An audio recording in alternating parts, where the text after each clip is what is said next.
Sometimes a man reaches a point where he'd pay any price for silence, even if it means buying a house soaked in blood. At 62, Luther Pike carried more regrets than the worn leather satchel that held his daughter's ashes, and all he wanted was a quiet place to fade away from the world that had taken everything from him. The old homestead in New Mexico seemed perfect, cheap, isolated, and avoided by locals who called it the Devil's Porch. For $100 cash, Luther bought what he thought would be his final refuge. The two-story cabin had sat empty for years, whispered to be cursed by cartel violence and smugglers' gold. But Luther wasn't afraid of ghosts. He should have been. Inside those crumbling walls lay secrets that would force him to confront his past in ways he never imagined.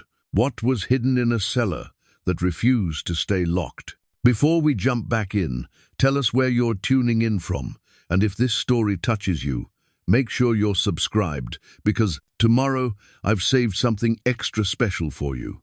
The desert wind carried the scent of sage, and something else, something that made Luther's weathered hands tighten on the reins as his horse picked its way down the rocky slope toward what would either be his salvation or his grave. The two-story adobe structure squatted against the crimson mesa like a wound that refused to heal, its walls the color of dried blood in the late afternoon sun. Wooden shutters hung at odd angles, some missing entirely, giving the windows the appearance of half-closed eyes, watching his approach with weary suspicion. Luther had seen plenty of abandoned places in his 40-odd years of trapping through the high country, but none that seemed to pulse with such palpable unease. The locals in Esperanza had crossed themselves when he'd mentioned his purchase, muttering warnings in rapid Spanish that his limited understanding couldn't fully grasp. Only old Miguel at the cantina had been willing to speak. Plainly, his rheumy eyes fixed on the amber liquid in his glass as he'd whispered, "La Casa del Diablo, Señor, the devil's own porch. Some debts follow a man beyond the grave." Now dismounting in what had once been a front yard, Luther could see why the place earned such a reputation. The ground around the house was barren except for scattered bones, animal bones, he assured himself, though their bleached whiteness against the red earth created patterns that seemed almost deliberate. A wooden cross, larger than seemed necessary for any normal household shrine, stood tilted at the property's edge, its arms reaching toward the house as if in perpetual blessing or warning. The leather satchel containing Sarah's ashes bumped against his hip as he approached the front door, a constant reminder of why he'd come to this forsaken place. 3 years had passed since the consumption had taken her, 3 years of carrying her remains from one failed attempt at peace to another. She deserved better than a father who'd spent her childhood chasing pelts through dangerous country, better than the man who'd been too proud to come home when she'd needed him most. Luther pulled the iron key from his vest pocket, the only thing the previous owner's representative had given him besides a deed that felt suspiciously light on details. The door's wood was solid despite its weathered appearance, but the key turned easily, as if the house were eager to welcome him inside. The hinges groaned a low note that seemed to echo longer than physics should allow. The interior struck him immediately with its contradictions. Dust motes danced in shafts of dying sunlight that slanted through gaps in the shutters, yet the air held a freshness that suggested recent habitation. Furniture remained throughout the main room, a heavy wooden table, chairs that looked hand-carved, shelves lined with books whose spines bore Spanish titles he couldn't read. Personal belongings lay scattered as if their owners had simply stepped out for an evening walk. A woman's shawl draped over a chair back, children's wooden toys arranged in what might have been the middle of a game, a man's pipe resting in a clay ashtray beside an unfinished letter. Above the massive stone fireplace hung a hand-carved wooden cross, larger and more ornate than the one outside. Spanish words were burned into its surface in flowing script, and beneath them, someone had carved what appeared to be scratch marks, deliberate gouges that spoke of desperation or fear. Luther stepped closer, running his fingers along the marks. They were fresh enough to still show splinters, made perhaps within the last few years.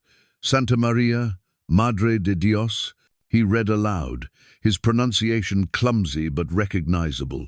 Holy Mary, Mother of God. The words seemed to hang in the air longer than they should have, and for a moment Luther could have sworn he heard an echo, not of his own voice, but of a woman's, soft and pleading. He shook his head and continued his exploration. The kitchen retained the smell of cornmeal and chili peppers, as if someone had been cooking recently. Cast-iron pots hung from hooks above a wood-burning stove that looked well-maintained despite the house's abandonment. On the counter, a wooden bowl held what appeared to be dried beans, though when Luther touched them, they crumbled to dust at his fingertips. The staircase to the second floor was solid under his boots, but each step produced a different note, creating an odd melody that reminded him of church bells. 3 bedrooms waited above a master room with a marriage bed covered in a hand-woven blanket, and 2 smaller rooms that had clearly belonged to children. In one, a child's dress hung from a peg on the wall, small enough for a girl of perhaps 8 or 9. In the other, wooden soldiers stood, arranged in formation on a windowsill, their painted uniforms faded, but still showing traces of blue and gold. It was in the master bedroom that Luther found the first real clue to the house's former inhabitants. A family photograph sat on the bedside table in a silver frame tarnished with age. The image showed a man with kind eyes and work-worn hands standing behind a woman whose beauty seemed to glow even through the sepia tones.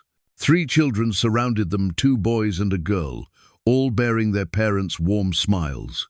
On the back of the frame, someone had written in careful script, Familia Santos, 1881, the Santos family.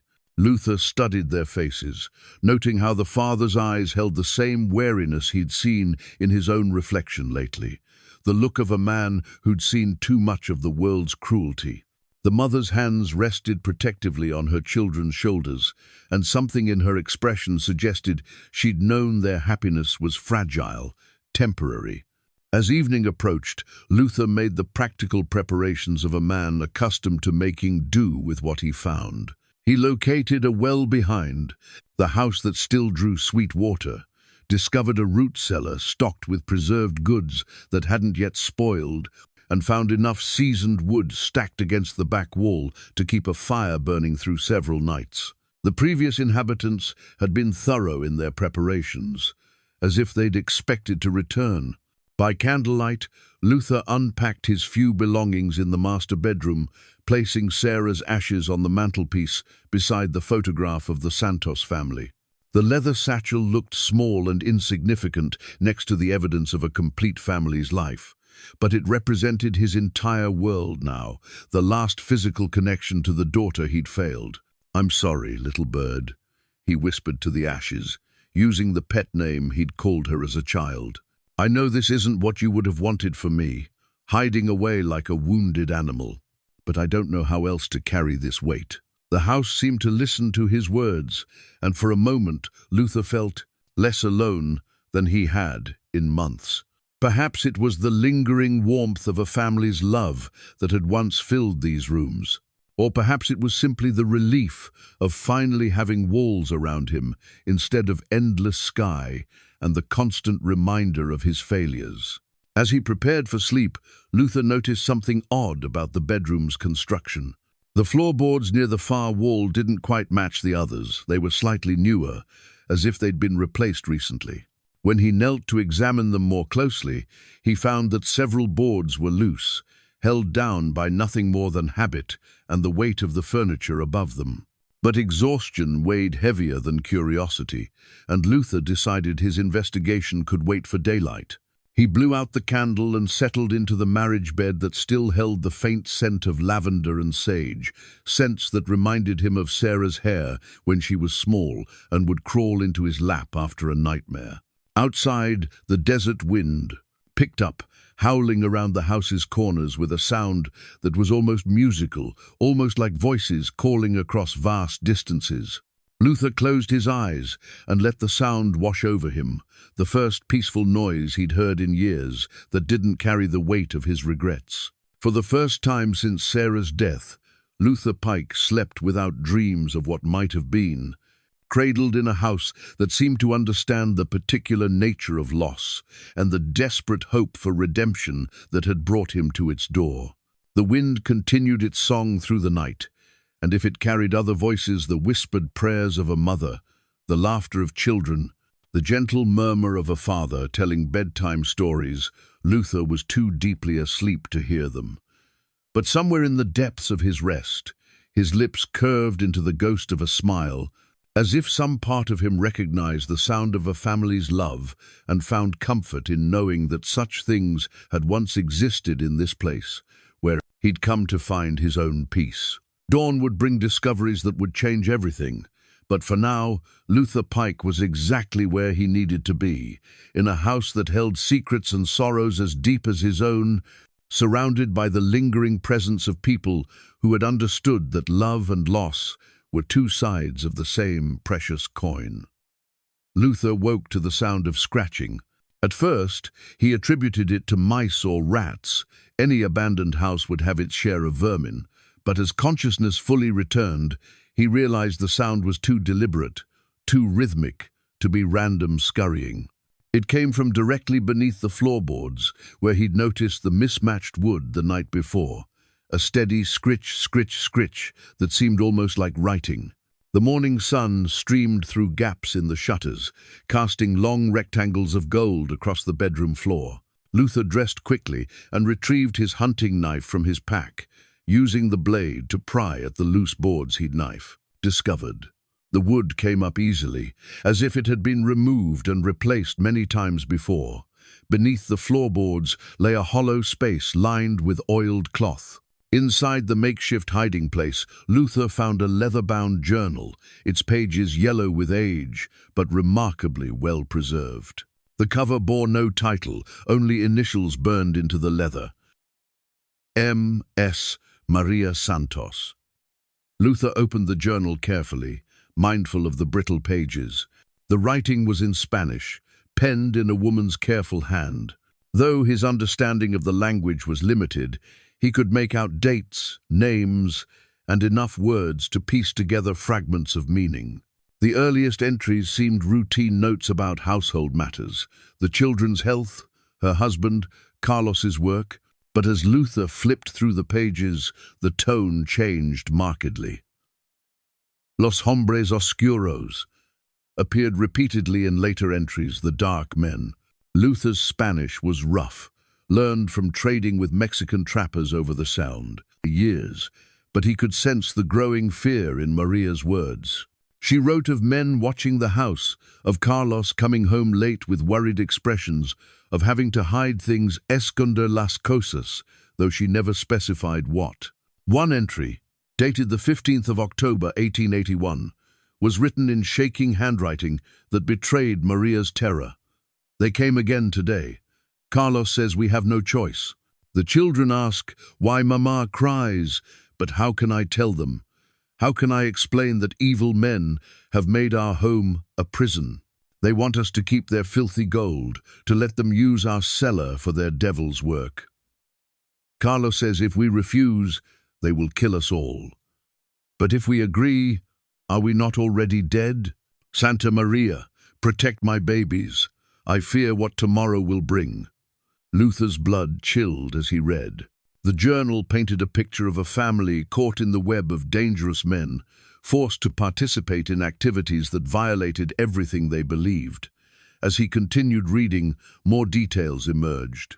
Carlos Santos had been a simple farmer, trying to make an honest living from the harsh desert soil.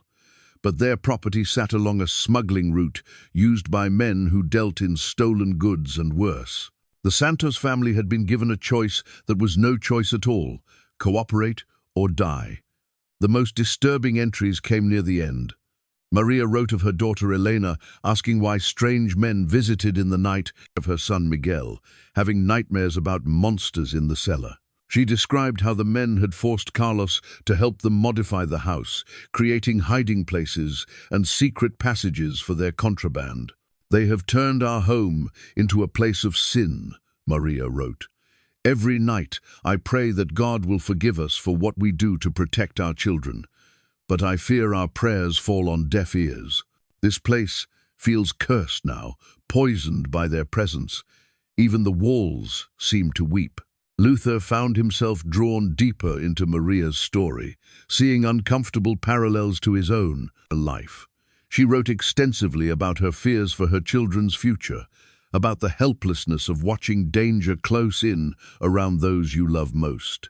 In one particularly haunting passage, she described trying to maintain normalcy for her children while knowing that their world was crumbling. "Elena helped me bake bread today, her little hands covered in flour, laughing as she always does. How can such innocence exist in the same space as such evil? I watch my daughter and see Sarah, another child whose father failed to protect her from a world too cruel for young hearts." Luther stopped reading, his hands trembling. The last sentence made no sense. Maria Santos couldn't have known about Sarah. Yet there it was, written in the same careful hand as the rest of the journal. He read the passage again, but the words remained unchanged. A chill ran down his spine that had nothing to do with the morning air. The final entries grew increasingly frantic. Maria wrote of attempts to escape, of packing their belongings in secret, of Carlos making contact with someone who might help them disappear. But her last coherent entry, dated the 2nd of November 1881, was filled with despair. "They know. Carlos came home tonight with blood on his shirt and terror in his eyes. They know we plan to run. The dark men are coming tomorrow, and this time they will not let us live. I am hiding this journal in the place Carlos made for me, hoping that someday someone will find it and know what happened to the Santos family. If you are reading this, please remember us. Please remember that we were good people who tried to do right by our children. And please, if you have children of your own, hold them close. Do not let the world take them as it has taken ours." The page ended there, but something more had been written, a single line in different ink, as if added later. "He is coming, the one who will understand our pain and set things right." Luther's hands shook as he closed the toned journal. The final line made his skin crawl with its seeming prophecy. How could Maria Santos have known that a man carrying his own burden of parental failure would find her words decades later? Rising from the floor, Luther walked to the window and opened the shutters fully. The bright desert morning did little to dispel the darkness that had settled over his thoughts. The Santos family had been trapped by circumstances beyond their control, forced to choose between their principles and their children's lives. In the end, it seemed they had chosen to resist and paid the ultimate price. But what had happened to their bodies? The house showed no signs of violence, no bloodstains or damage from a struggle. If the family had been murdered here, where were they buried? And what had become of the dark men who had destroyed their lives? Luther descended to the main floor and began a more thorough search of the house. In the kitchen, he found scratch marks similar to those on the wooden cross, desperate gouges in the doorframe that suggested someone had tried to claw their way out. The cellar door, which he hadn't yet explored, bore a heavy iron bar across it, as if to keep something locked inside rather than to keep intruders out. The bar lifted easily, but the cellar door itself seemed heavier than it should be. Luther lit a candle and descended the stone steps into darkness. The cellar was larger than he'd expected, extending beyond the house's foundation. Most of it appeared to be natural cave formation, rough stone walls that disappeared into shadow beyond his candle's reach. But what caught his attention immediately was the newer stonework along one wall. Someone had bricked up a section of the cellar, and the mortar looked fresh compared to the rest of the foundation. The work was crude, done hastily by unskilled hands. Tools lay scattered nearby: a trowel, a bucket that still held dried mortar, and a pickaxe that looked as if it had been thrown. Down in haste, Luther approached the sealed wall cautiously. The bricks were loose in places, and when he pressed against them, he could feel them shift. Behind the wall, air moved with a slight breeze, suggesting another chamber or tunnel system. But there was something else, a smell that made his stomach turn, sweet and cloying even after all these years. As he examined the wall more closely, Luther noticed something that made his blood freeze. Scratched into the mortar between the bricks were words in Spanish, carved with desperate fingers. "Perdónanos, Dios mío," forgive us, my God. The candlelight flickered, and for a moment Luther could have sworn he saw other figures in the cellar shadows that moved independently of his candle's flame. A woman in a long dress stood near the sealed wall, her hands pressed against the bricks. 3 smaller shadows clustered around her, and all of them seemed to be looking directly at him.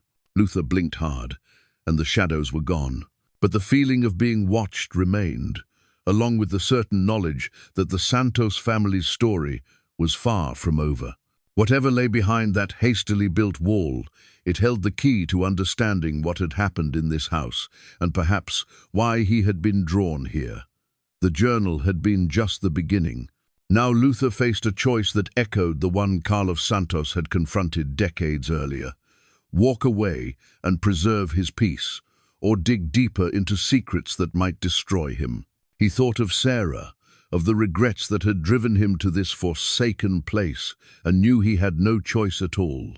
The Santos family deserved justice, and perhaps in seeking it for them, he might find some small measure of redemption for himself. The cellar wall would have to be opened, no matter what horrors it might reveal. Luther spent the better part of the morning gathering tools from around the property. The Santos family had been well-prepared people. He found a sledgehammer in the barn, chisels in a wooden toolbox, and even a crowbar that looked like it had seen recent use.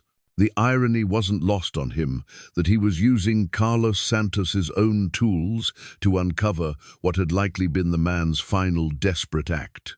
The first swing of the sledgehammer against the cellar wall sent vibrations through the stone floor and up into Luther's bones. The impact echoed strangely in the confined space, as if the sound bounced through chambers he couldn't see. Mortar crumbled away in chunks, and the newer bricks proved easier to dislodge than he'd expected. Someone had built this wall quickly, without the skill or time to make it permanent. After an hour of steady work, Luther had opened a gap large enough to peer through. He held his candle to the opening and found himself looking into a natural cave chamber that extended beyond his light's reach. The smell that emerged was stronger, now not just decay, but something else. Something that reminded him of the desert after a flash, flood, all earth and water, and things long buried. But it was what lay just inside the opening that stopped Luther's breath entirely. A child's wooden doll, faded and worn, missing one arm, sat propped against the cave wall as if someone had placed it there carefully. The doll's painted face had mostly worn away, but enough remained to see that it had once been beautiful, crafted with love and attention to detail.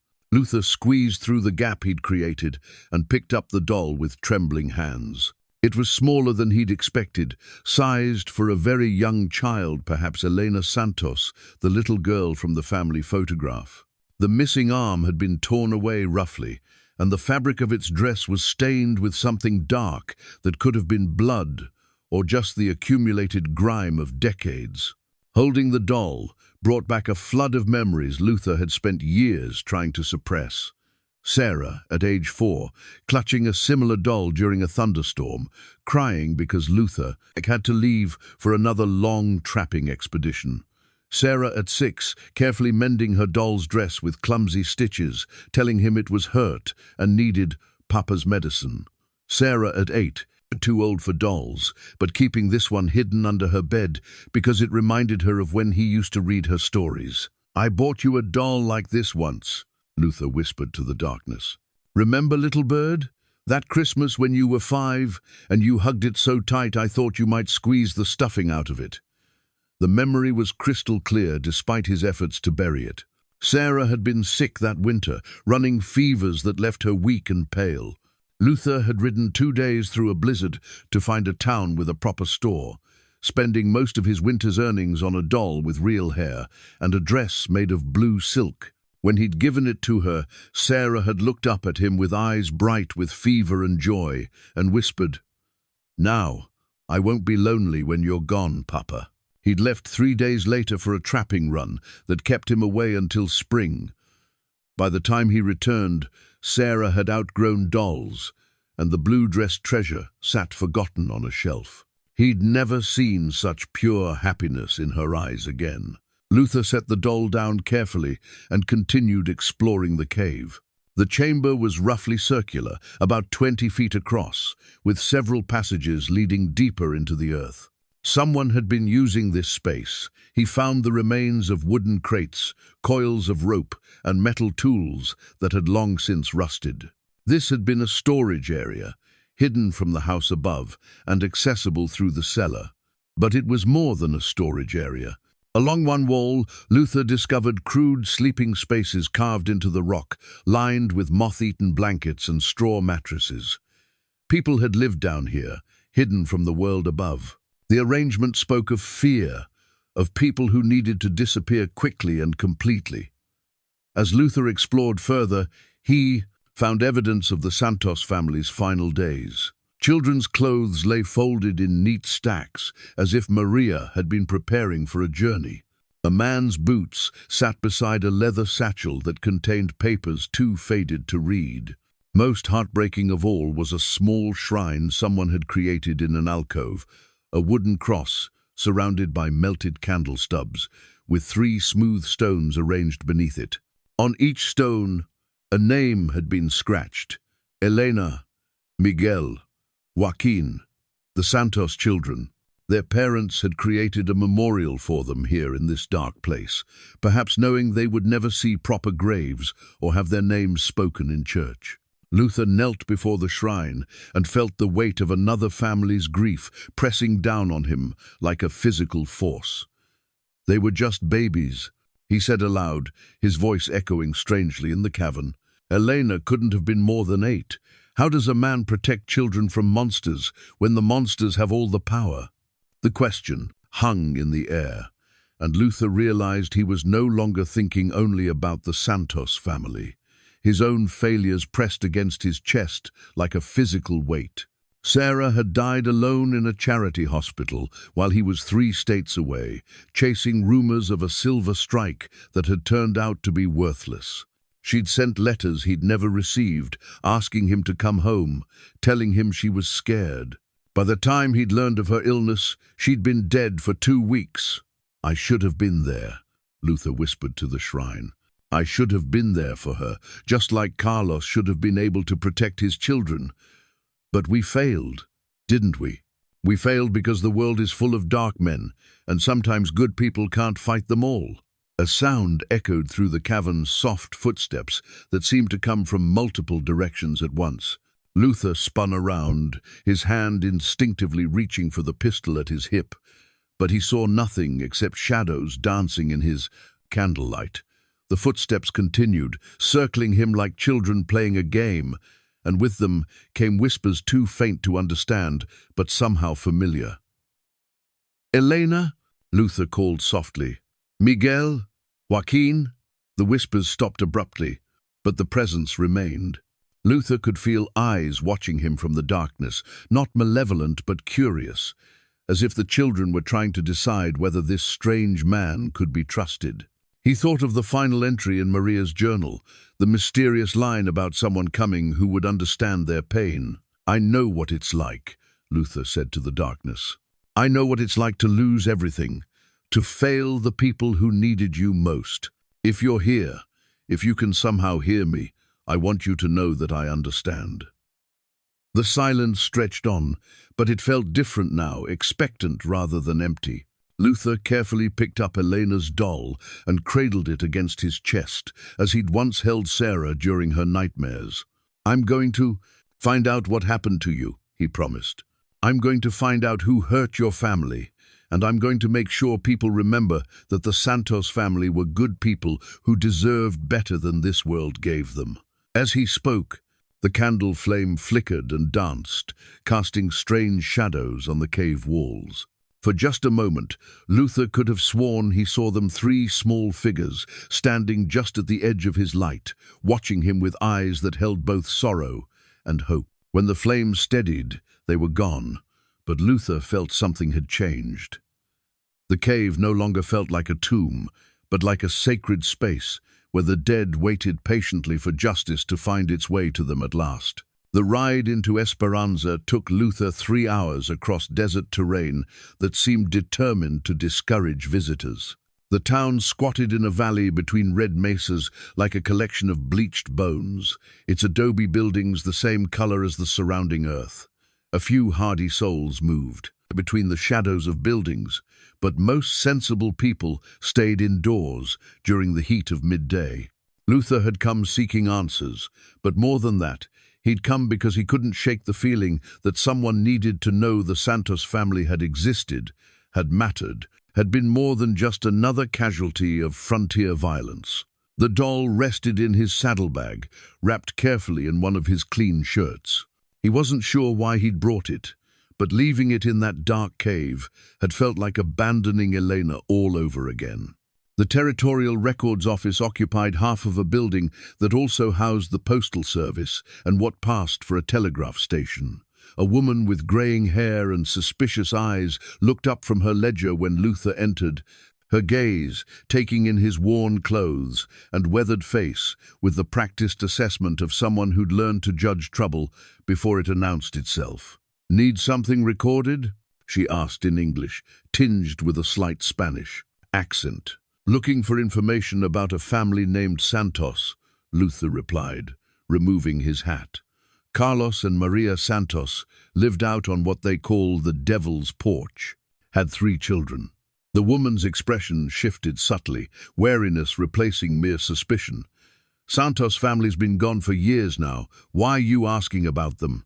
"I bought their property, found some of their belongings, thought maybe they had relatives who'd want them back." She studied him for a long moment, then rose and walked to a wall of filing cabinets. "Santos," she murmured, running her finger along the alphabetized tabs. "Here we are." The file she pulled was thicker than Luther had expected. She spread the papers across the counter between them, pointing to various documents with a finger that bore a simple gold wedding band. "Carlos Santos bought that land in 1878, she explained. "Paid cash, same as you did. Good people, the Santos family. Maria used to bring the children to town for church every Sunday. Elena was just a little thing, always carrying that wooden doll her father made for her." Luther's chest tightened.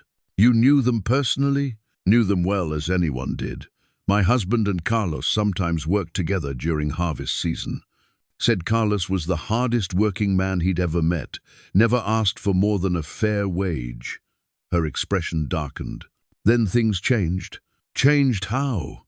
The woman glanced around the empty office before leaning closer. "Men started coming around, asking questions about the Santos family. Strangers with too much money and not enough patience.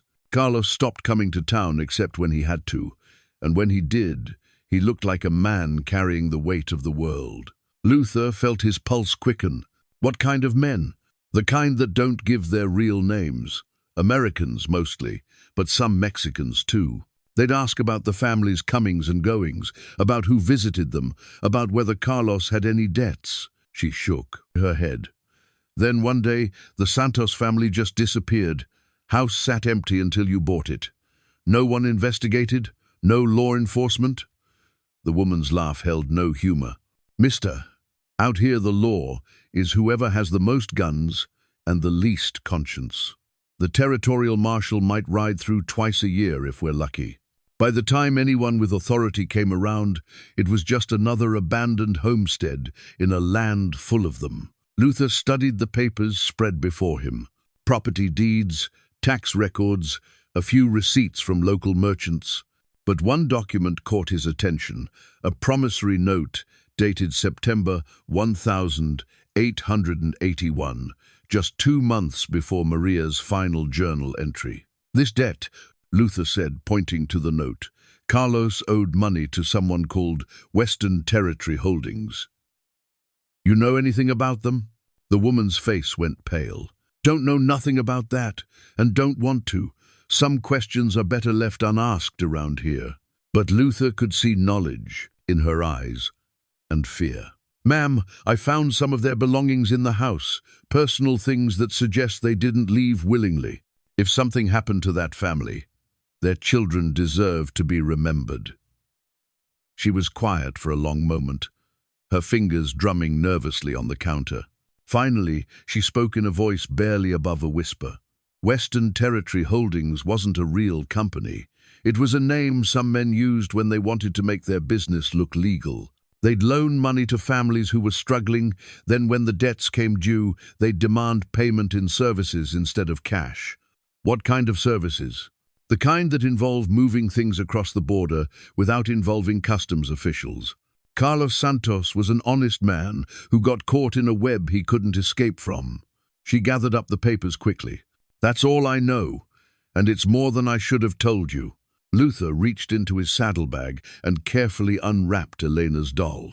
The woman gasped when she saw it, her hand flying to her throat. Dios mío, she whispered. That's Elena's doll. Carlos made it for her 3rd birthday. She carried it everywhere. Her eyes filled with tears. Where did you find it? Hidden in the house, along with other things that suggest the family didn't just move away. Luther rewrapped the doll carefully. This little girl and her brothers deserve better than being forgotten. Someone needs to know they existed, that they mattered. The woman wiped her eyes with the back of her hand. Elena Santos would be a grown woman now if she'd lived. Beautiful child, smart as a whip. Used to help her mother with the younger boys, always so careful with them. She looked at the wrapped doll. What are you planning to do? I'm going to find out what happened to them, and if someone hurt them, I'm going to make sure they answer for it. That's dangerous talk, senor. The men who destroyed the Santos family might still be around. They won't appreciate someone asking questions. Luther thought of Sarah, of all the questions he'd never asked, all the protection he'd never provided. Sometimes a man reaches a point where he's got nothing left to lose and everything to make right. I think I've reached that point. The woman studied his face for a long moment, then reached under the counter and pulled out a small leather pouch. Carlos gave this to my husband for safekeeping just before they disappeared. Said if anything happened to his family, it should go to someone who would understand what it meant. Inside the pouch was a silver locket, tarnished with age. Luther opened it carefully and found himself looking at a family photograph, the same faces he'd seen in the bedroom, but younger, happier. On the back of the locket, someone had engraved a simple message, Para mis hijos con amor eterno, for my children with eternal love. Carlos knew something was going to happen, the woman said quietly. He wanted to make sure his children would be remembered, no matter what. Luther closed the locket and slipped it into his vest pocket, feeling the weight of another family's love settling against his heart. The Santos family had been just like him, ordinary people trying to protect what they loved most in a world that seemed determined to take it away. But unlike him, they'd never had the chance to make things right. The discovery came 3 days later, while Luther was searching through Maria's belongings with the methodical patience of a man who had spent decades tracking elusive prey through wilderness. He had been examining her dresses, looking for more hidden pockets or secret compartments, when his fingers detected something unusual in the lining of her Sunday dress, the blue one she would have worn to church, to present her family as respectable and God-fearing to the community. The seam had been carefully opened and resewn, the stitching so neat that only someone looking for such modifications would notice. Inside the lining, folded into a space no larger than his palm, Luther found a piece of oiled cloth protecting what appeared to be a hand-drawn map. The map was remarkably detailed, despite its small size. Maria had drawn it with the precision of someone whose life might depend on its accuracy. It showed the house and surrounding terrain, but also revealed features. Luther hadn't yet discovered a network of natural caves and man-made tunnels that connected the property to locations miles away. Dotted lines marked what appeared to be routes through the desert, with Spanish notations indicating distances and landmarks. But it was the X marked in red ink that made Luther's hands tremble as he studied the map. The mark sat at the confluence of 3 tunnel systems, in a location Maria had labeled El Tesoro del Diablo, the Devil's Treasure. Below the mark, in her careful handwriting, she had written a single word: Sangre, blood. Luther spread the map on the kitchen table and weighted its corners with stones. By candlelight, he traced the routes with his finger, trying to understand the full scope of what the Santos family had been forced to become part of. The tunnel system was extensive, clearly the work of years, connecting the house to what appeared to be natural caves throughout the surrounding mesas. Someone had invested enormous time and effort into creating a hidden highway through the desert, invisible to casual observation, but capable of moving large quantities of goods without detection. The implications were staggering. This wasn't the work of simple bandits or small-time smugglers. The level of organization, the engineering required to map and excavate these tunnels, spoke of an operation with significant resources and long-term planning. The Santos family hadn't just been victims of random violence, they had been caught in the machinery of something much larger and more dangerous. Luther gathered his tools and returned to the cellar, this time armed with Maria's map and a better understanding of what he was looking for. The cave system he'd partially explored was just one branch of a much larger network. According to the map, the main tunnel should be accessible through a section of the cellar he hadn't yet examined thoroughly. It took him an hour of careful searching to find the entrance, a section of wall that appeared solid but proved to be a cleverly disguised door. The mechanism was simple but effective. A stone that looked like part of the foundation could be rotated to release a counterweight system that swung open a narrow passage. Luther lit 2 candles and squeezed through the opening into a tunnel that had been carved with professional skill. The walls were smooth, the ceiling reinforced with wooden timbers, and the floor worn smooth by years of foot traffic. This wasn't the crude excavation of desperate people. This was infrastructure, built to last and built to conceal. Following Maria's map, Luther made his way through a maze of interconnected passages. Some were natural cave formations, others clearly man-made. He passed storage chambers stocked with empty crates and barrels, sleeping areas with moldering blankets, and even what appeared to be an underground stable area, complete with feeding troughs and water barrels. The scale of the operation became clearer with each chamber he explored. This had been a sophisticated smuggling network, capable of moving large quantities of goods and substantial numbers of people without detection. The tunnels connected to multiple surface entrances hidden throughout the desert, creating an invisible highway that bypassed all official border crossings and territorial law enforcement. But it was when Luther reached the chamber marked on Maria's map as El Tesoro del Diablo that he truly understood the horror the Santos family had been forced to live with. The chamber was larger than the others, its walls lined with wooden shelves and metal strongboxes. But the treasure here wasn't gold or silver or even stolen goods. The shelves held human remains, dozens of skulls arranged in neat rows, along with collections of personal belongings that told the stories of lives cut short. Wedding rings, lockets containing family photographs, children's toys, religious medals, the accumulated possessions of people who had died far from home and been reduced to anonymous bones.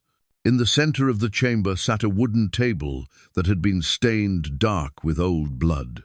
Restraints made of rope and iron were still attached to its edges, and the surface bore the marks of blades and other tools Luther didn't want to identify.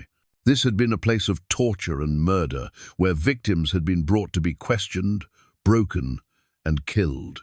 Luther's stomach turned as the full implications hit him. The Santos family hadn't just been forced to hide smuggled goods. They had been made unwilling accomplices to mass murder. Their house had been the surface entrance to a killing ground, their cellar the gateway to a chamber where countless people had died in agony. On one of the shelves, Luther found something that made his blood freeze. A small wooden cross, carved in the same style as the one hanging above the Santos fireplace, but this one bore a name: Padre Miguel Herrera, 1881. The missing priest, the woman in town, had mentioned the one who had tried to help families escape the smuggling network. Beside the cross lay the priest's rosary beads, their silver worn smooth by decades of faithful prayer. But they were broken now, scattered across the shelf as if torn away during a struggle.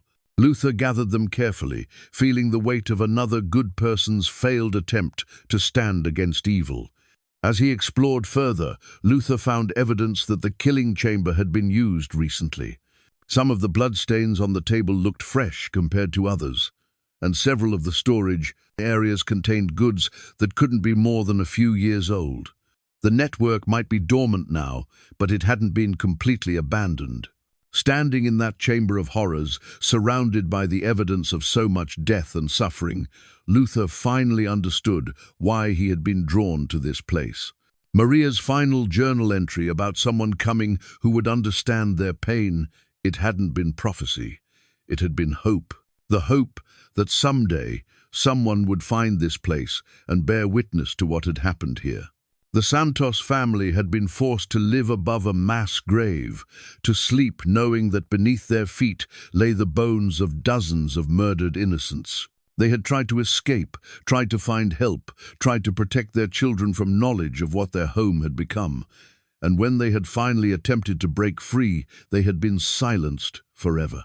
But their silence was ending now. Luther Pike had found their secret, and he would make sure the world knew what had happened in the chamber beneath the Devil's Porch. Luther emerged from the tunnels as the sun reached its zenith, his clothes stained with cave dust and his mind reeling from what he'd discovered. But as he climbed out of the cellar, he found he was no longer alone on the property. A horse stood tethered near his own mount, and smoke rose from the chimney of the house he'd left cold that morning. Moving carefully, Luther approached the house with the practiced stealth of a man who'd spent decades hunting game that could hear a footstep from 50 yards away.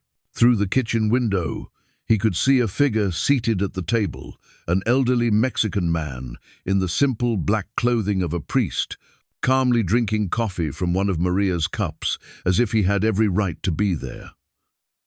Luther entered through the front door, his hand resting on his pistol but not drawing it. The priest looked up with eyes that held depths of sadness Luther recognized in his own mirror.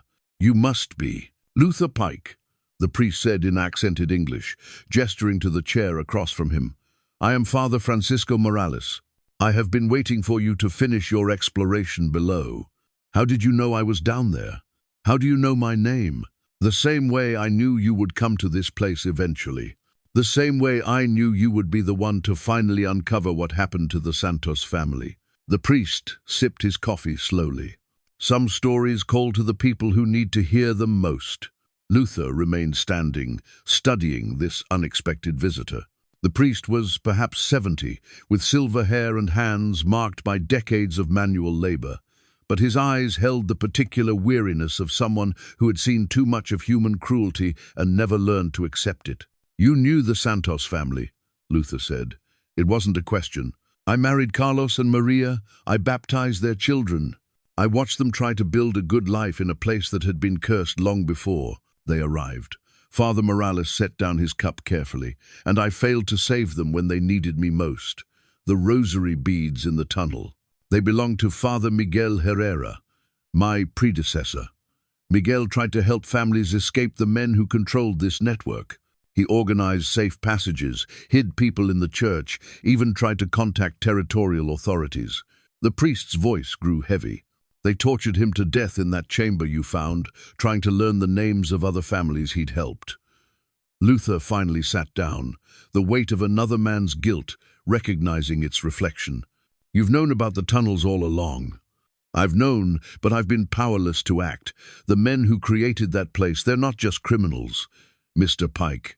Some of them wear badges. Some of them sit in territorial offices.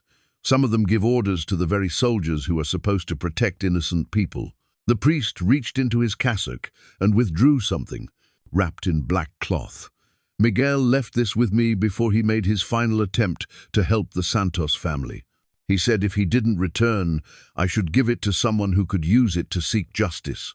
Inside, the cloth was a leather portfolio containing documents that made Luther's blood run cold. Military correspondence, territorial records, financial agreements, all bearing official seals and signatures he recognized from his own time in service. The papers detailed a conspiracy that reached far beyond simple smuggling.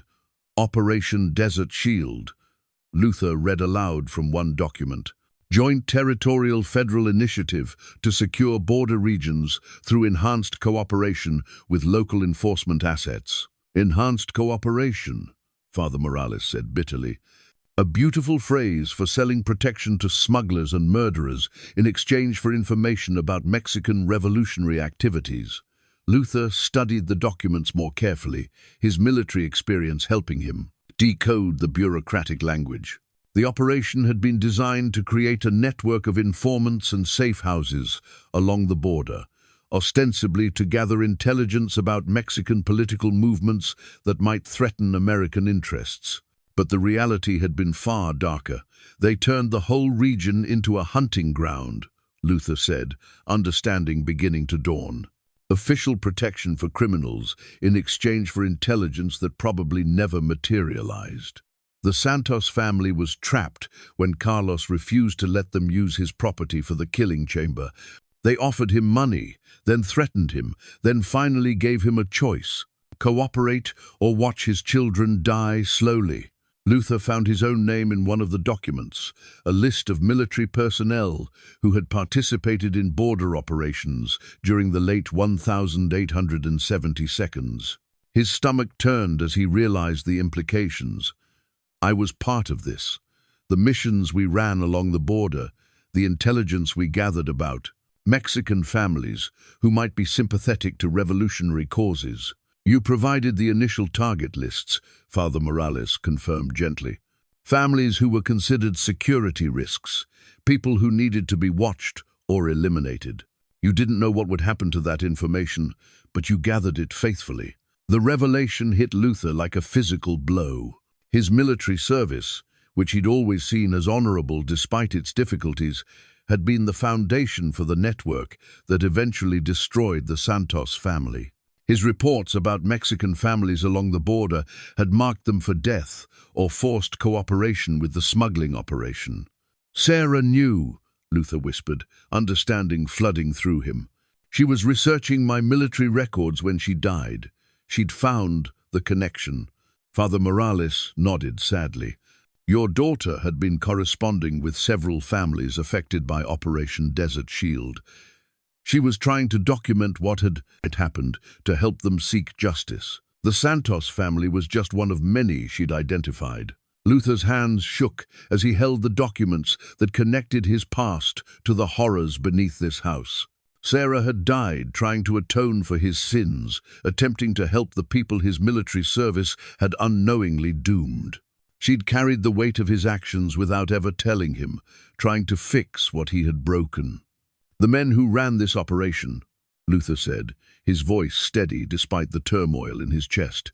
They're still alive, some of them. They've moved on to other positions, other schemes. But they remember this place, and they remember. If word gets out about what you've discovered, they'll come to silence me, just like they silenced the Santos family. Father Morales reached across the table and placed his weathered hand over Luther's. Your daughter believed that truth could overcome even the deepest evil, Mr. Pike. She died believing that someone would eventually finish what she started. Luther thought of Sarah's ashes sitting on the mantelpiece above them, of her letters he'd never received, of the justice she'd tried to secure for families she'd never met. His failure to protect her had led to her death, but her work had led him here, to this moment of terrible understanding. The rosary beads, Luther said suddenly. Miguel's rosary. It's not just a religious artifact, is it? Father Morales smiled sadly. Miguel was a careful man. Each bead contains a rolled paper with names, dates, locations, everything he learned about the operation before they killed him. Everything your daughter needed to prove what really happened here. Luther understood now why he'd been drawn to this cursed place, why Maria's journal had seemed to speak directly to his guilt. He'd come seeking peace, but he'd found a reckoning instead. The Santos family's tragedy was connected to his own actions, and their salvation would require him to confront the men whose orders he'd once followed without question. The devil's treasure wasn't gold or silver, it was truth, buried beneath decades of lies and protected by the spirits of those who died for it. Father Morales left at sunset, but not before pressing something into Luther's hand, a small brass key that felt warm despite the cooling evening air. "There's one more thing you need to see," the priest had said. "Something Miguel hid in your belongings before you bought this place. He was a man who believed in providence, in the idea that the right person would eventually come to claim what he'd preserved." Now, alone in the house as darkness settled over the desert, Luther examined his own possessions with new eyes. He'd traveled light to this place, carrying little more than clothes, tools, and Sarah's ashes. But as he searched through his leather saddlebags by candlelight, his fingers found something that made his heart stop. Sewn into the lining of his oldest saddlebag, the one he'd carried through his final years of military service, was a pocket he'd never noticed before. The stitching was so fine, so perfectly matched to the original construction, that it appeared to be part of the bag's original design. But when Luther worked the brass key into a tiny lock hidden beneath a leather flap, the pocket opened to reveal documents that would change everything he thought he knew about his own life. The papers were in his own handwriting, but he had no memory of creating them. Military reports, detailed intelligence assessments, personal letters, all bearing his signature and written in the careful script he'd developed during his years of service. But the content was horrifying. The first document was a letter addressed to his commanding officer, dated October 1879. "Colonel Morrison, the Santos family presents an ongoing security risk to our border operations. Carlos Santos has been observed in conversation with known Mexican revolutionary sympathizers, and his property's location makes it ideal for surveillance of our activities. Recommend immediate classification as hostile asset and implementation of standard conversion protocols." Luther's hands trembled as he read his own words, condemning the Santos family to their fate. But he had no memory of writing this report, no recollection of even knowing the Santos family existed before buying their property. The second document was worse, a detailed map of the Santos property, annotated in his handwriting, with notes about the family's daily routines, the children's play areas, the times when Carlos would be away from the house. It was the kind of intelligence-gathering report a soldier would compile before a military action, thorough and cold in its assessment of targets. But it was the third document that shattered Luther's understanding of his own past completely. It was a letter in his handwriting, but addressed to him. "Luther, if you are reading this, the process has been successful. You will have no memory of your final assignment or the events that led to your discharge. Dr. Wendell's experimental treatments have proven effective in removing traumatic memories while preserving core personality and skills.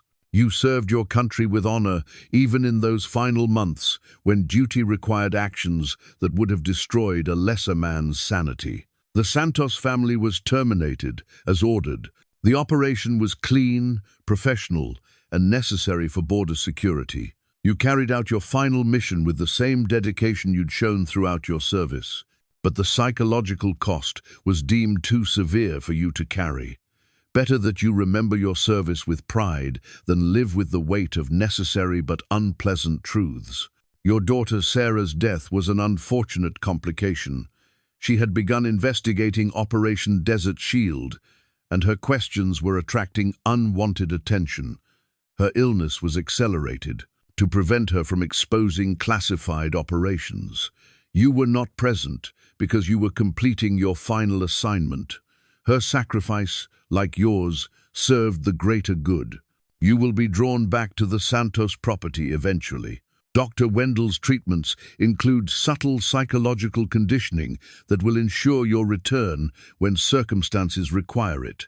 When that time comes, you will have the skills and motivation necessary to eliminate any evidence of Operation Desert Shield that might surface. Consider this letter your final briefing. Colonel James Morrison, Military Intelligence Division. Luther read the letter 3 times before its full implications sank in. His memory of his final military assignment was gone, erased by experimental medical procedures that had been performed without his knowledge or consent. He hadn't failed to protect Sarah from illness. She had been murdered because her investigation threatened military secrets. And he hadn't bought the Santos property seeking peace. He'd been psychologically conditioned to return here as a cleanup operation. The leather satchel containing Sarah's ashes sat on the mantelpiece above him, but now Luther understood it wasn't just a memento of his failure as a father. It was evidence of his success as a soldier. He had been present for her death, after all, had been the instrument of her murder, and his conscious mind had been wiped clean to preserve his sanity and the military's secrets. Father Morales had known. The priest's carefully chosen words, his arrival at precisely the right moment, his knowledge of Luther's name and purpose, it had all been orchestrated. But by whom? The military officers who wanted their secrets buried, or someone else who wanted those secrets exposed? Luther staggered to his feet, his legs weak with the shock of revelation. Everything he'd believed about himself, about his past, about his guilt over Sarah's death, had been a carefully constructed lie. He was not a failed father seeking redemption. He was a programmed killer who had murdered the Santos family and his own daughter, then had his memory wiped to preserve his effectiveness as an asset. But if his memory had been erased, how was he remembering now? Dr. Wendell's treatments were supposed to be permanent, irreversible, unless... Luther returned to the hidden pocket and found one final document, a medical file with his name on it. The treatments had not been entirely successful. Dr. Wendell had noted that strong emotional triggers could cause partial memory recovery, especially if the subject was exposed to physical evidence of suppressed events. The doctor had recommended periodic memory reinforcement treatments to prevent such recovery. The last entry in the medical file was dated just 6 months ago. Subject Pike has missed his scheduled maintenance treatment. Recommend immediate retrieval if exposure to trigger materials is suspected. They knew he was here. They knew his memory was returning. And they were coming to either recondition him or eliminate him permanently. But someone else had known too. Someone had placed these documents in his saddlebag, had ensured that Father Morales would arrive at the right moment, had guided Luther to the evidence that would restore his memory. The brass key hadn't come from Father Miguel, it had come from someone who wanted Luther to remember what he'd done, Sarah. The journal entries that had seemed too prescient, Maria's final words about someone coming who would understand their pain, it hadn't been prophecy or coincidence. Sarah had survived her poisoning somehow, had discovered the truth about her father's conditioning, and had spent years preparing for his inevitable return to this place. She was still alive, and she was here, in this house, waiting for him to remember who he really was, so she could finally confront the man who had killed her adoptive family and tried to kill her. Luther's hand moved instinctively to his pistol as he heard footsteps on the stairs above him. Slow, deliberate steps that belonged to someone who had every right to be in this house, who had been waiting patiently for this moment of revelation. "Hello, Papa." Sarah's voice drifted down from the second floor, older now, but unmistakably his daughter's. "I've been waiting for you to come home." The man who had bought the Santos property, seeking peace, no longer existed. In his place stood Captain Luther Pike, military assassin, the killer of the Santos family and the attempted murderer of his own daughter. And somewhere in this house was the woman who had spent years planning his reckoning. the daughter who had survived his betrayal and returned to claim justice for all his victims. The Devil's Porch was about to become the site of one final, long overdue confrontation between a father and daughter, between a killer and his greatest failure, between a man who had forgotten his sins and the woman who remembered them all. Luther's hand froze halfway to his weapon as Sarah's footsteps continued down the stairs, each step measured and deliberate like a countdown to judgment. When she appeared in the candlelight, Luther's breath caught in his throat. She was 30 now, no longer the pale, sickly girl he remembered, but a woman hardened by years of preparation and purpose. Her dark hair was streaked with premature silver, and her eyes held the same cold intelligence he'd once seen in his military superiors, the look of someone who had learned to plan death with surgical precision. "You look surprised to see me, Papa," Sarah said, settling into the chair Father Morales had occupied earlier. She moved with the fluid grace of someone trained in violence, and Luther noticed the way she kept her hands visible but ready. "Though I suppose Dr. Wendell told you I was dead. He was very convincing when he administered the poison, very professional in his explanation of why your daughter had to die for the greater good." Luther found his voice, though it came out as barely a whisper. "Sarah, how did you survive?" "Father Miguel." She smiled, but there was no warmth in it. He'd been watching the operation, documenting the murders. When they brought me to the killing chamber below, he was already hidden in the tunnels. The poison Dr. Wendell used was designed to simulate death convincingly, slow the heart, suppress breathing, create the appearance of consumption's final stage. Miguel had seen it used before and knew the antidote. She reached into her coat and withdrew a leather journal, not Maria's, but one that looked newer, filled with precise handwriting and detailed sketches. "I spent 3 days dead, Papa. 3 days in that chamber surrounded by the bones of all your other victims, while Miguel nursed me back to health and told me exactly who my loving father really was." Luther sank into the chair across from her, the weight of recovered memories mixing with fresh horror. "I don't remember any of it. But you're starting to, aren't you, Doctor?" Wendell warned that strong emotional triggers could cause breakthrough episodes. "That's why they wanted you to return here for periodic reconditioning."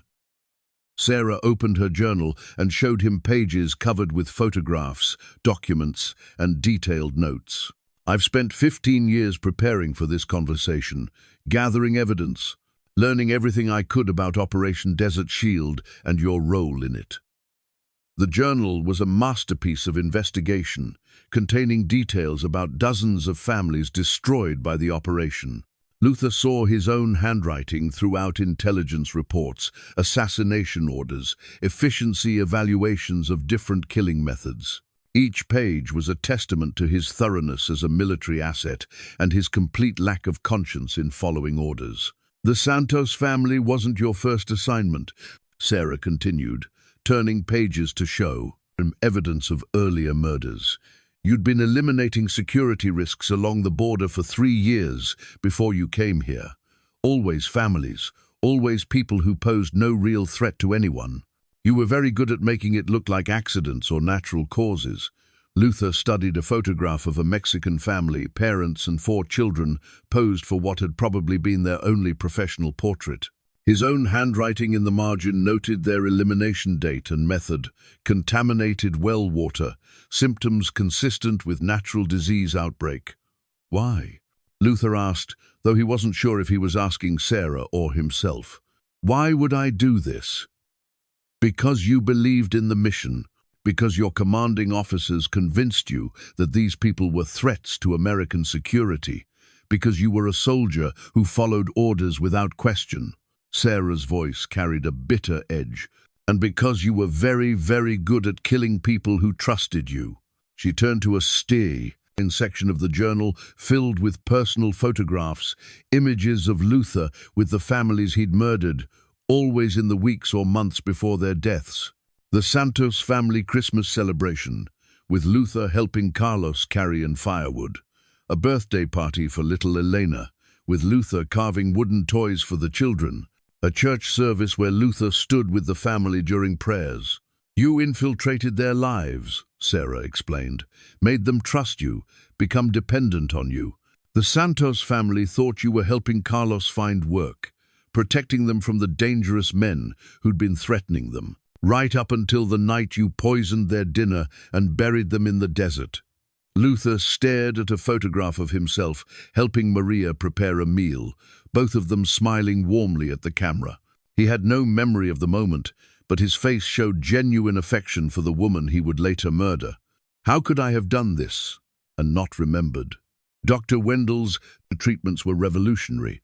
He could selectively erase traumatic memories while preserving skills and personality traits. You remained an effective soldier, but without the psychological burden of your actions. Sarah closed the journal carefully. The military considered it a perfect solution, disposable assassins who couldn't betray secrets they didn't remember possessing. But you survived, and you remember everything. I remember watching you murder the Santos children. I remember you looking me in the eyes while Dr. Wendell injected the poison. I remember you telling me it was necessary for national security. Sarah's voice remained steady, but Luther could see the pain beneath her controlled exterior. Most of all, I remember realizing that the father I'd loved and trusted was a monster who had been using me to get close to his targets. The truth hit Luther like a physical blow. You were part of it. My relationship with you, it was cover for the mission. My adoption was arranged by military intelligence. They needed an asset who could blend into communities, who had a reason to be around families with children. A single father raising a sick daughter, it was perfect cover. You could stay in one place for months, building relationships, gathering intelligence, waiting for the right moment to strike. Luther looked up at Sarah's ashes on the mantelpiece, understanding finally that they weren't ashes at all. What's in the satchel? Sand from the desert where you buried the Santos family. I thought it was fitting that you carry their grave dirt with you, even if you didn't know it. Sarah followed his gaze to the mantelpiece. You've been visiting their bones every night, asking for forgiveness from people you murdered. It would be poetic if it weren't so pathetic. The sound of approaching horses reached them through the night air, multiple riders moving fast across the desert toward the house. Sarah smiled grimly as she heard them. Coming. Right on schedule. Colonel Morrison received word that your memory was returning. He's coming to clean up loose ends personally. She moved to the window and peered through the shutters. 4 men, all heavily armed. They planned to eliminate both of us and burn the house to destroy any remaining evidence. Luther's military training, unaffected by Dr. Wendell's memory treatments, kicked in automatically. He assessed escape routes, defensive positions, available weapons. But Sarah was already moving with practiced efficiency, pulling hidden weapons from concealed locations throughout the room. I've had 15 years to prepare for this night, Papa. Every board in this house has been modified, every room turned into a potential fortress. The Santos family's tunnel system has been expanded and improved. I've been waiting for Morrison to come finish what he started. She handed Luther a rifle and ammunition, her movements calm and professional. You have a choice to make. You can try to run, try to hide from what you've done. Let Morrison kill me and bury the truth forever. Or you can fight not as the programmed killer you were, but as the father you should have been. Luther checked the rifle's action, muscle memory guiding his hands despite the chaos in his mind. Why are you giving me a choice? Why not just kill me yourself? Because despite everything you've done, despite all the pain you've caused, you're still the man who taught me to shoot, who carried me through snowstorms when I was too sick to walk. Sarah's voice softened slightly. You're still the father I loved before I learned what you really were. And because the Sarah Pike, who died in that chamber 15 years ago, believed that even monsters could choose redemption. The horses were closer now, their riders calling out orders in military cadences that brought back fragments of Luther's suppressed memories. Sarah moved to blow out the candles, plunging the room into darkness. They're not just coming to kill us, she said quietly. They're coming to silence everyone who knows the truth about Operation Desert Shield. Father Morales, the families of other victims, anyone who might expose what really happened here. Tonight isn't just about our family, it's about justice for everyone your unit destroyed. Luther understood finally why he'd been drawn back to this place, why his buried memories had fought to surface despite Dr. Wendell's conditioning. The spirits he'd sensed in the house weren't supernatural manifestations, they were the psychological pressure of suppressed guilt, his mind's desperate attempt to remember and atone for his crimes. The Santos children, Luther said suddenly. In the cave, I saw them. They were trying to tell me something. They were trying to tell you who killed them, Sarah replied. You've been haunting yourself, Papa, your own conscience refusing to let you forget, even when the doctors tried to make you. Outside, the riders had reached the property. Luther could hear them surrounding the house, taking positions for an assault. In the darkness, Sarah's hand found his. For what it's worth, she whispered, I forgive the father you were before they turned you into a killer. But the man who murdered innocent families, who tried to kill his own daughter, that man has to answer for what he's done. Luther squeezed her hand, feeling both love and terror in equal measure. Then let's make sure he gets the chance. The attack came with military precision, just as Luther's recovered memories told him it would. Colonel Morrison's voice carried across the desert night, cold and authoritative, as he positioned his men around the house. Captain Pike, you're in violation of your conditioning protocols. Exit the structure with your hands visible and report for immediate reconditioning.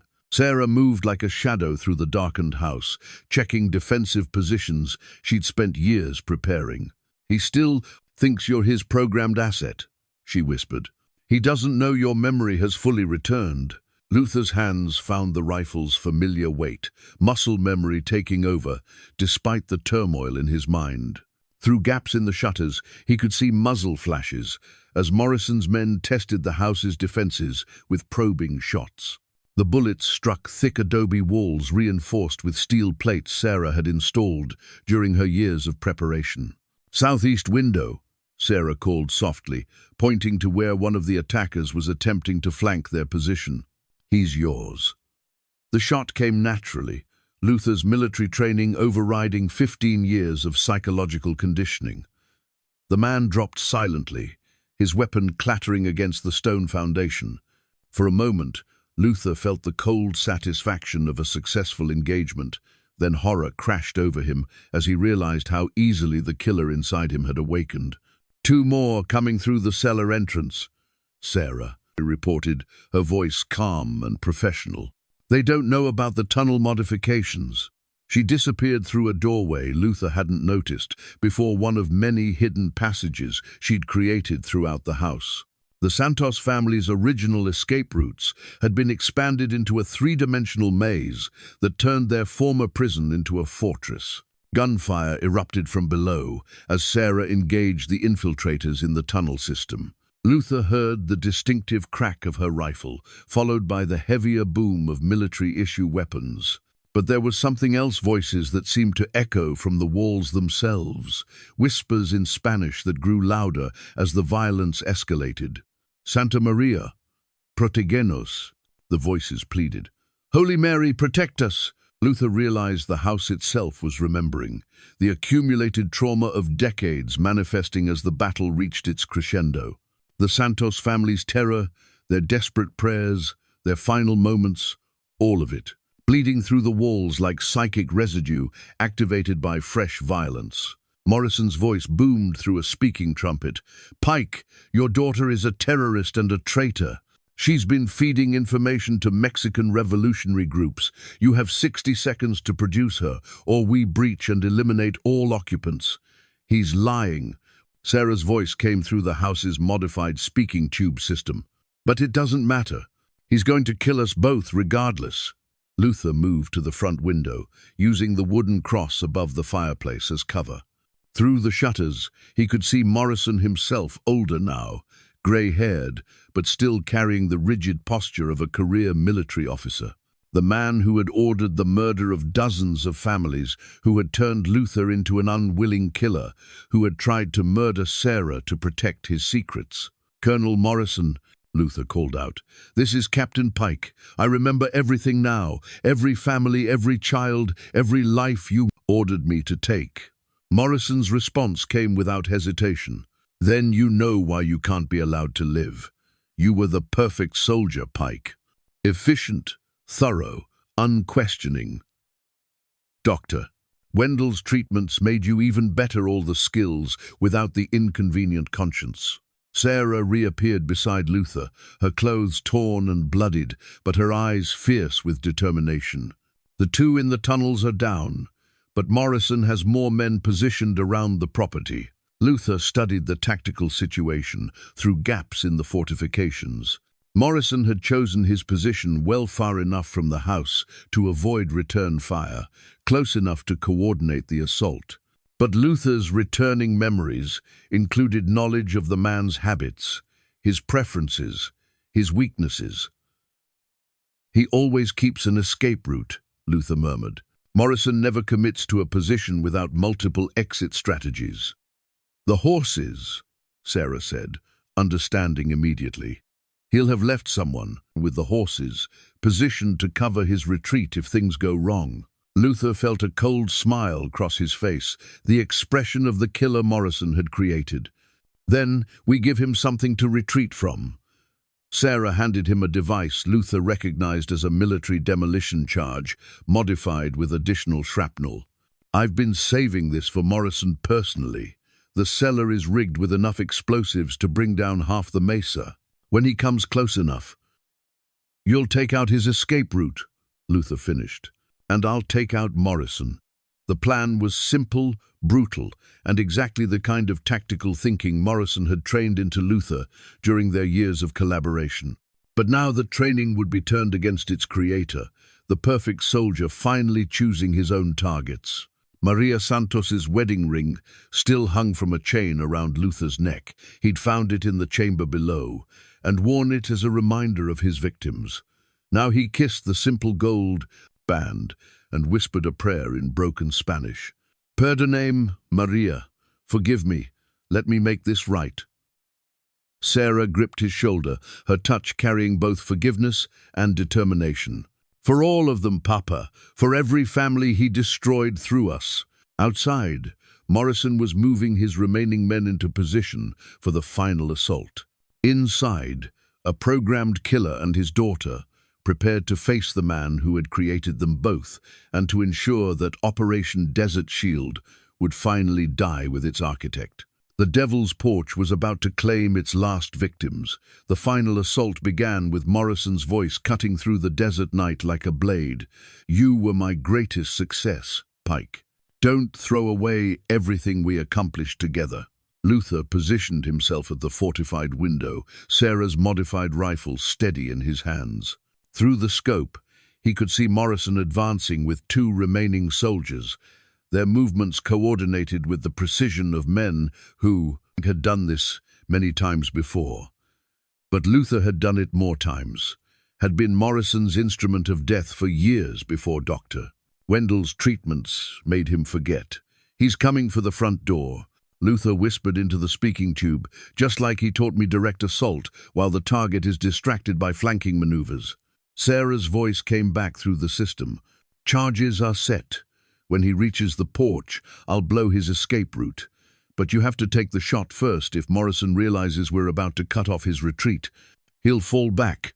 Luther centered the crosshairs on Morrison's chest, feeling the familiar calm that had once made him the perfect killer.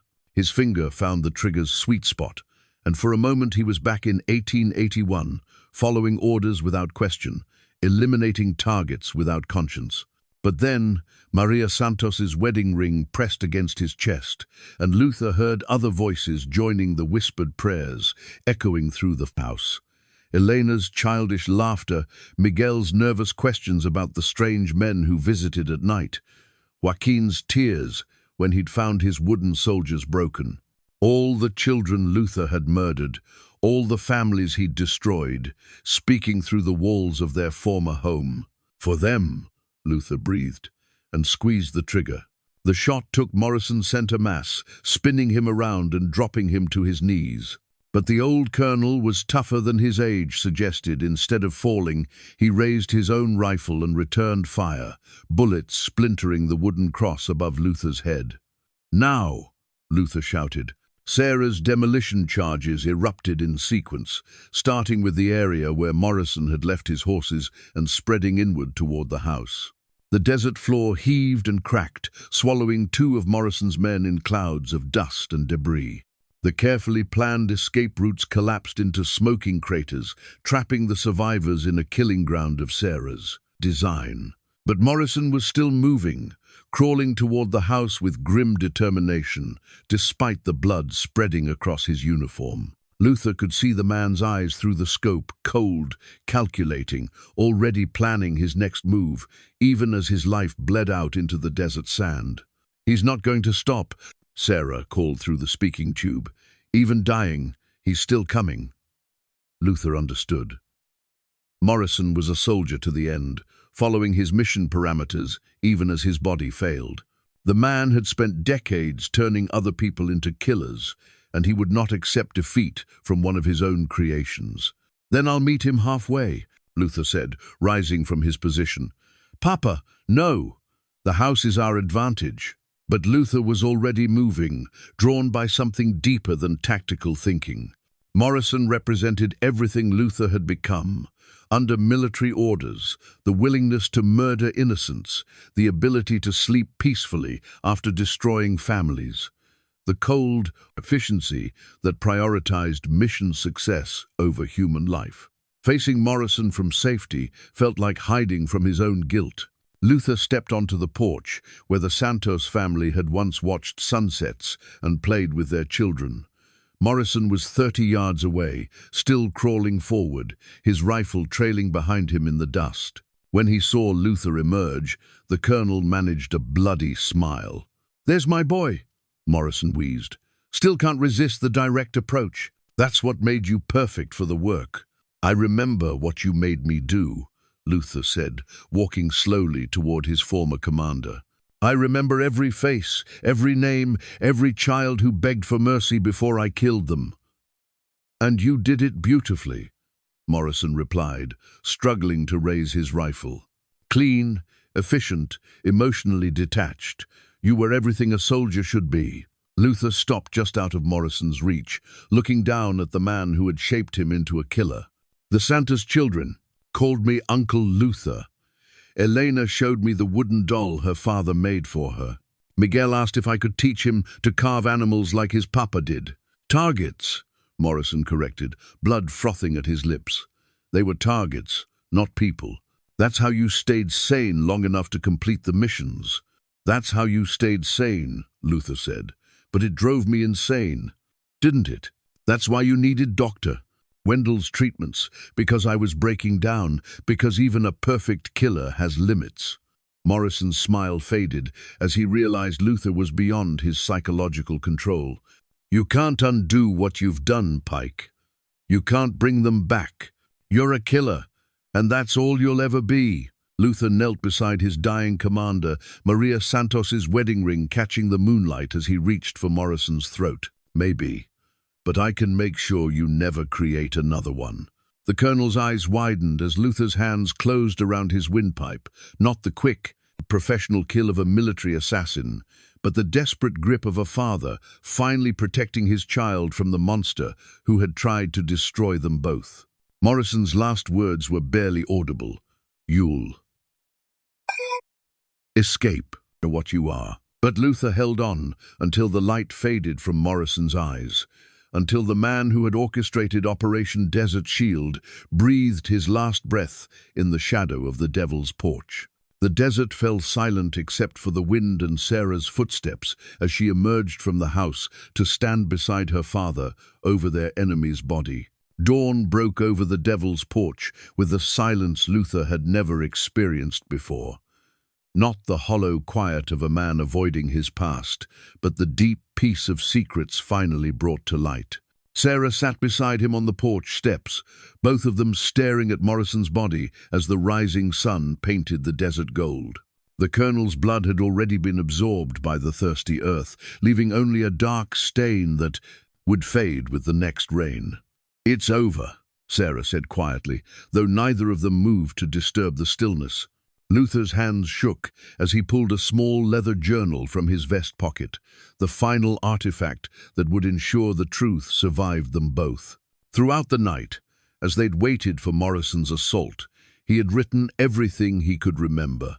Names, dates, locations, methods. Every family destroyed by Operation Desert Shield, every child murdered on military orders, every innocent life sacrificed for secrets that had died with Morrison. "I wrote it all down," he said, offering the journal to Sarah. "Everything I can remember about what I did, what we did. The families deserve to have their stories told, even if mine ends here." Sarah took the journal but didn't open it. "Father Morales is riding toward town right now with copies of all the evidence we've gathered. By sunset, every newspaper in the territory will know about Operation Desert Shield. Families will finally have justice." "And what about you?" Luther asked. "What happens to Sarah Pike now that her father's sins are exposed?" She was quiet for a long moment, watching the sun climb above the eastern mesas. "I don't know. For 15 years, my entire life has been focused on this moment, on bringing you and Morrison to account for what you did. I never planned beyond tonight." Luther understood the feeling. His own quest for peace had led him to this place of reckoning, but he hadn't considered what came after the debts were paid. "The Santos family," he said suddenly. "They're still down there, in the desert where I buried them. They deserve a proper burial, proper grave markers with their names." "I've already made arrangements," Sarah replied. "Father Morales knows where you put them. They'll be moved to the church cemetery, with headstones that tell the truth about how they died and who killed them." Luther felt something ease in his chest, not forgiveness, exactly, but the beginning of acknowledgement that some wrongs could be addressed, even if they couldn't be undone. "And the others? All the families I destroyed? Father Morales has been documenting them for years, working with families who survived, gathering evidence. Your journal will help fill in the gaps, help people understand what really happened to their loved ones." Sarah finally opened the journal, scanning the pages of careful handwriting. "You remembered more than I expected. The memories came back all at once when Morrison died, like his death broke the last of Dr. Wendell's conditioning." Luther looked at his hands, still stained with Morrison's blood. "I remember every face now, every plea for mercy I ignored. I remember enjoying it sometimes, feeling proud when Morrison praised my efficiency." "That wasn't you," Sarah said firmly. "That was what they made you into. The father who taught me to read, who carried me through blizzards, who used to sing me to sleep, that man was real too." Luther wanted to believe her, but the weight of recovered memories made it difficult to separate the man he'd been from the killer he'd become. "How do you live with it? Knowing what I am, what I've done?" "By remembering that you chose to fight them in the end. By knowing that you came back here not as their programmed asset, but as a father trying to protect his daughter." Sarah closed the journal and tucked it into her coat. "Morrison was right about one thing: you can't undo what you've done. But you can make sure it matters that you tried."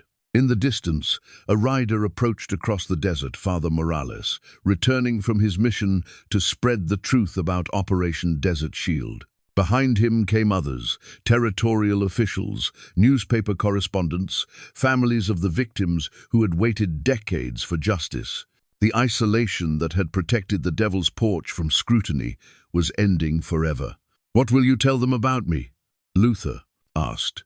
"The truth, that you were a victim of military experimentation, a good man turned into a weapon against his will. That when your memory returned, you chose to fight for justice instead of protecting your handlers." Sarah stood and offered him her hand. "That Captain Luther Pike died with Morrison last night, and only my father remains." Luther took her hand and rose, feeling lighter than he had in years, despite the crushing weight of his crimes. "I don't deserve forgiveness." "Probably not," Sarah agreed. "But the dead deserve to be remembered, and the living deserve to know the truth. That's worth more than what either of us deserves." Father Morales reached the house as they spoke, his face grim but satisfied. "It's done," he called out. "The territorial governor has already ordered an investigation. Morrison's superiors in Washington are scrambling to distance themselves from Operation Desert Shield. The story will be front-page news from here to the Atlantic." Sarah smiled, the first genuine expression of happiness Luther had seen from her since their reunion. "Then the Santos family can finally rest." As if summoned by her words, a warm breeze stirred the desert sage, carrying with it the sound of children's laughter and a woman's gentle singing. Luther felt the presence of the Santos family one last time, not as accusers or harbingers of guilt, but as people whose story would finally be told, whose deaths would finally have meaning. Maria Santos's wedding ring still hung around Luther's neck, but its weight no longer felt like a burden. He would wear it for the rest of his life, however long that might be, as a reminder that love and family were worth more than any military mission or government secret. The Devil's Porch had claimed its last victims in Morrison and his men. What remained was just a house where a family had once lived and loved, where their memory would be preserved by the man who had destroyed them and the daughter who had saved them both. In the end, that would have to be enough.